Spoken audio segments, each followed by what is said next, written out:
The night was supposed to be perfect. It was Margaret Evans's 68th birthday, and for once, she allowed herself to feel joy without caution.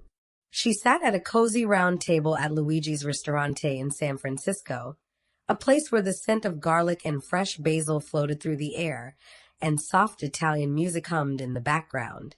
The candles on the table glowed warmly, reflecting against the polished glasses of deep red wine. Her son, David, leaned in with a wide smile. "Mom, you deserve this. You've worked so hard, given so much. Tonight is about you." Margaret's heart swelled. Across the table sat Chloe, her daughter-in-law. Young, beautiful, and charming, at least on the surface. Margaret had often struggled to feel close to her, but tonight she brushed those doubts aside. It was her birthday. She wanted peace, laughter, and family. She lifted her glass of Cabernet Sauvignon, ready to toast, when something unexpected happened. A waitress she didn't recognize, a young woman with dark hair pulled back tightly, quietly approached. Without a word, she slipped a small folded note onto Margaret's lap and walked away as if nothing had happened. Margaret frowned, unfolding the slip of paper under the table. Her pulse quickened as her eyes raced across the short, terrifying message. "Don't drink that. Your life is in danger." Her hands trembled. She looked at her wine glass, the deep red liquid suddenly looking less like celebration and more like death. At first, she thought it was a cruel joke. But when she looked up, her gaze met Chloe's. The young woman's eyes darted nervously, always toward Margaret's glass, then quickly away again. It was subtle but unmistakable. Margaret's throat dried. She wanted to scream, to demand answers, but her son was happily chatting, oblivious. If she reacted too soon, she risked causing a scene without proof. So she made a choice, a bold, terrifying choice. When David leaned over to reach for the breadbasket, Margaret's trembling hand slid across the table. In one swift motion, she swapped her glass with Chloe's. Nobody noticed. Her heart pounded, so hard she thought everyone could hear it. Seconds stretched into eternity. Chloe lifted the glass, smiled politely, and took a long sip. Margaret's stomach knotted. Was she imagining everything? Was she wrong? Minutes later, the answer came. Chloe's face went pale. She pressed a hand to her stomach, her breathing quickening. Then, in the middle of the laughter and clinking of glasses, she collapsed onto the table. The restaurant erupted in chaos. "Chloe! Chloe!" David shouted, panicking, rushing to her side. Chairs scraped, waiters called for help, and Margaret sat frozen, her blood running cold. Within minutes, Chloe was rushed out on a stretcher. Margaret followed, shaking, torn between fear, guilt, and a dawning horror at what had just happened. At the hospital, the truth began to surface. Doctors worked quickly, testing Chloe's blood. Soon, one of them pulled David aside, his face grim. "She ingested a dangerous amount of dioxin," the doctor said. "It's a heart medication, but in the wrong dose, it's lethal." Margaret's world spun. Dioxin. Poison. The note was real. Someone had tried to kill her. And the glass she had switched was the weapon. Detective Miller entered the story that night. A tall man with steady eyes and a calm voice that carried authority. He spoke first to Margaret, gently but firmly. "Mrs. Evans, you received a note." Margaret handed it to him with trembling fingers. "Yes, this saved my life." The detective studied the handwriting, his expression unreadable. "Who gave this to you?" "A waitress. Young woman. Dark hair. She just appeared." It wasn't long before Sophia Reyes stepped forward. She was the waitress, and her story turned everything upside down. "I know her," Sophia said, pointing to Chloe's picture. "I recognized her the moment she walked in. Years ago, when my grandmother was sick, she worked as her caregiver.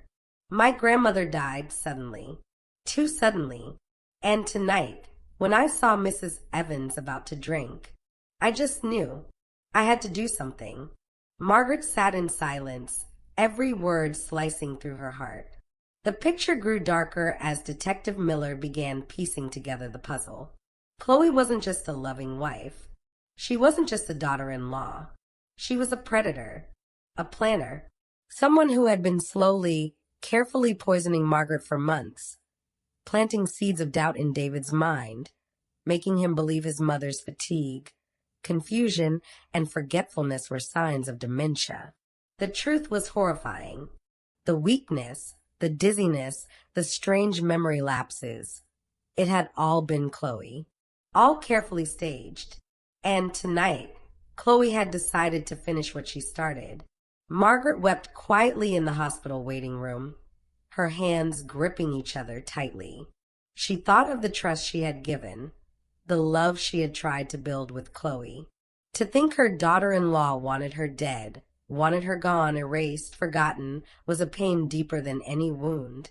But she also thought of the stranger who had saved her. Sophia, the waitress, a young woman with courage strong enough to speak up when no one else could see the danger.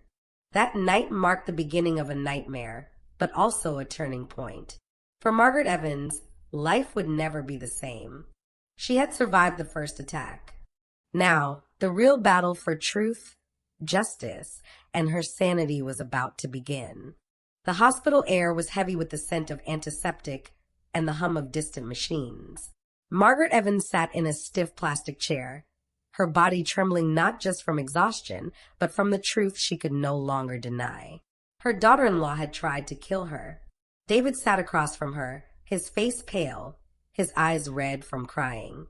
He kept muttering to himself, shaking his head as if he could push the nightmare away. "This can't be real," he whispered. Chloe wouldn't. But Margaret knew better. The fear in Chloe's eyes when she saw the glasses switched, the violent sickness that followed, the note from Sophia. It all painted a picture David didn't want to see. And then Detective Miller returned, holding a folder in his hand. His voice was steady, but there was no mistaking the gravity of his words. "Mr. Evans, Mrs. Evans, we've looked into Chloe's medical background and her past cases as a caregiver. There are patterns, cases where her elderly patients died under circumstances that were questionable but never proven." David buried his face in his hands. Margaret reached for his arm, torn between anger at his blindness and compassion for his pain. He loved Chloe. He had trusted her completely. That trust was now shattered. The poison revealed. Over the next days, investigators dug deeper. Bottles of dioxin were found in Chloe's possession, carefully hidden in cosmetic bags and mislabeled containers. Evidence showed that for months she had been slipping small amounts into Margaret's drinks, slowly weakening her body. Margaret remembered those days vividly. The dizziness, the fainting spells, the times she forgot where she left her keys, or couldn't recall a conversation. She had thought age was catching up to her. She had feared dementia. But now she realized it was never her mind failing. It was Chloe's poison coursing through her veins. And that realization broke something inside her. Because it wasn't just about attempted murder. It was about trust.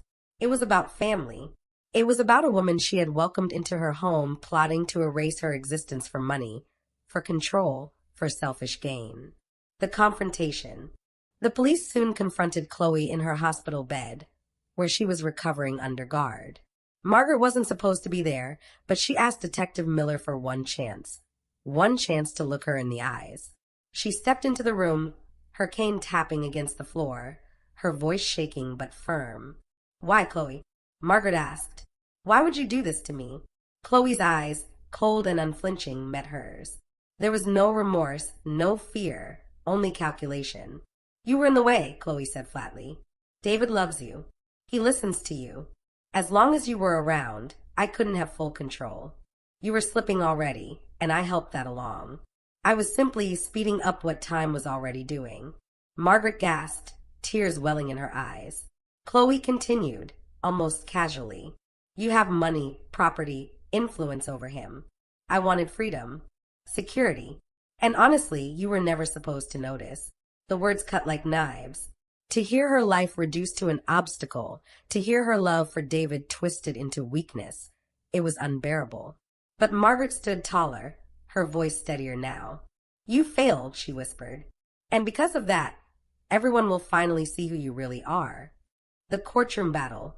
The trial months later was a spectacle. Reporters crowded the courthouse, splashing headlines about the poisonous wife across newspapers and television. David sat through it all, broken, yet determined to face the truth. Prosecutors laid out the evidence. The bottles of dioxin, the testimonies of past families, Sophia's brave intervention, and the medical records of Margaret's unexplained health decline. Each piece painted Chloe not as a loving wife, but as a predator who hunted the vulnerable. When Chloe took the stand, her coldness shocked everyone. She spoke of her actions as if they were logical, even necessary. "Elderly people decline anyway," she said. "I just made sure the process wasn't dragged out. And I secured a future for myself and my husband."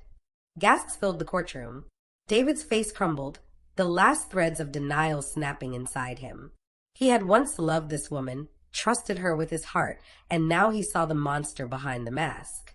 In the end, the jury found Chloe guilty on multiple counts of attempted murder and first-degree murder in the deaths of her former patients. The judge sentenced her to life without parole. For Margaret, it was justice, but not victory.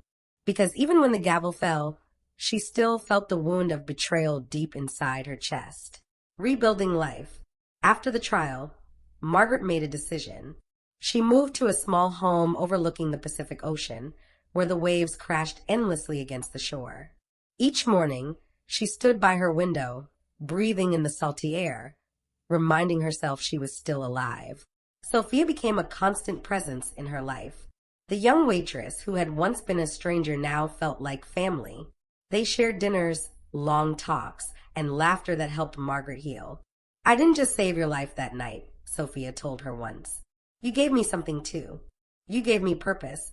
Margaret smiled, realizing that even in the darkest betrayal, new bonds could be born. Mother and son. David, burdened by guilt, visited often. Their relationship was scarred but not destroyed.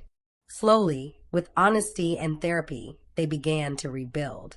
"I should have seen it, Mom," David confessed one evening, tears in his eyes. "She turned me against you, and I let her. I'll never forgive myself." Margaret placed a gentle hand on his. "You were blinded by love, David. We all are, sometimes. What matters now is that we heal. Together." For the first time in years, David leaned into his mother's embrace, and Margaret held him tightly, as if to protect him from all the shadows still lingering in their hearts. Final reflection. Margaret often reflected on the ordeal. She knew she could have been another nameless victim. Her death explained away as natural decline. But she wasn't. She survived. She emerged not as a broken woman, but as a survivor and advocate. She began speaking at community centers about elder abuse, raising awareness about the dangers that often hide behind familiar faces.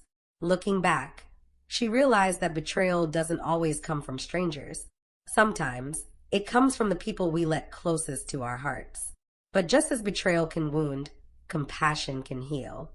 On quiet evenings, she would stand on her balcony, watching the waves roll in. The ocean seemed endless, eternal like life itself. She had been poisoned, deceived, nearly erased. But she was still here, still breathing, still fighting. And in her survival, Margaret Evans found her greatest truth. Evil can hide in the shadows of family, but strength, courage, and the kindness of one brave stranger can change fate forever.